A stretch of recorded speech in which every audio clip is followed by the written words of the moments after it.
Hello friends, movie with আরজেতে আপনাদের সকলকে স্বাগত। আশা করছি আপনারা সকলে ভালো আছেন। তো এখন আমি কী নিয়ে কথা বলতে চলেছি সেটা হয়তো আপনারা থাম্বনেল থেকে বুঝেই ফেলেছেন। তো ভিডিওটি শুরু করার আগে আপনাদের এখানে বলবো ভিডিওটি সম্পূর্ণ দেখার জন্য অনুরোধ রইল। তো হ্যাঁ বন্ধুরা, আজ আমি কথা বলতে চলেছি বছরের শেষে বাংলার 10টা টপ মুভি নিয়ে, যেগুলো আমরা এই বছরের শুরু থেকে শেষ পর্যন্ত দেখেছি। তার মধ্যে কিছু কিছু মুভি আমরা ভালো লেগেছে, আবার কিছু কিছু বলেছি যে এটার থেকে ওটা একটু বেটার। তো সেরকমই বেছে বেছে 10টা মুভি নিয়ে আমি আপনাদের সাথে আজকে আলোচনা করব। আজ বছরের শেষের দিন চলে এসেছে, তো কাল থেকে একটা নতুন বছর শুরু হতে চলেছে। তাই জন্য ভাবলাম আর দেরি না করে বাংলা দিয়েই শুরু করা যাক। তো যেই মুভিটা আমি নাম্বার 10 দিয়েই শুরু করব, তাই 10 থেকেই বলি। তো যেই মুভিটা আমি নাম্বার 10-এ রেখেছি সেটা হলো পক্ষীরাজের ডিম। তো এই মুভিটার পরিচালনায় রয়েছে সৌকর্য ঘোষাল।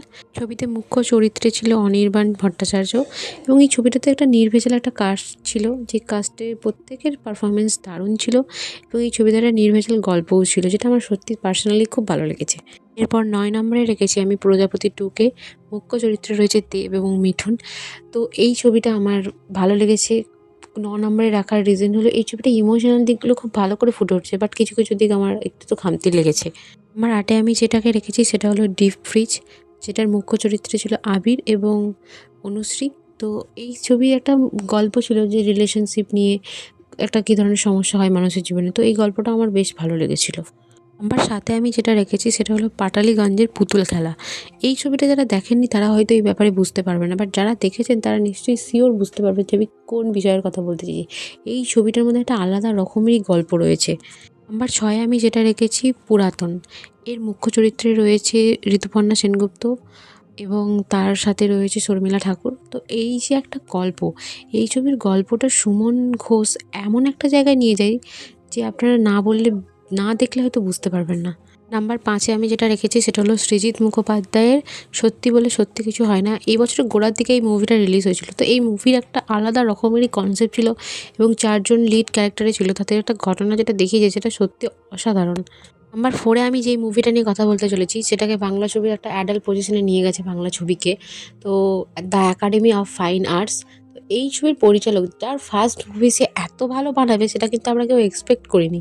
তো সে সেই মুভিটা এত ভালো বানিয়েছে যে এই মুভিটার কিছু কিছু জিনিস এত বেশি ব্লোটেড হয়ে গেছে, যার কারণে ছবিটাকে ব্র্যান্ড করে দেওয়া হয়েছে। বাট আমি তো দেখেছি, আমার পার্সোনালি মুভিটা দারুণ লেগেছে।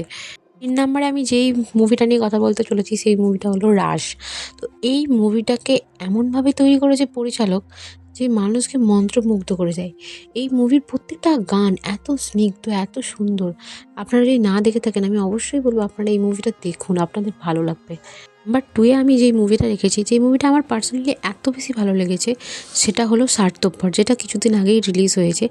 এই মুভির প্রত্যেকটা রিলেশন, প্রত্যেকটা সম্পর্ক, প্রত্যেকটা জিনিসকে এত সুন্দরভাবে দেখিয়েছে, সেটা আমার সত্যি খুব পার্সোনালি মন ছুঁয়ে গেছে।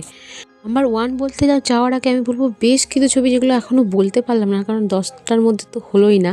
সেটা হলো গৃহপ্রবেশ, ডিয়ার মা, গুড বাই মাউন্টেন, এবং সবথেকে যেটা আমার বেশি ভালো লেগেছিলো সেটা হলো দেবী চৌধুরানী, যেটার কথা না বললেই নয়।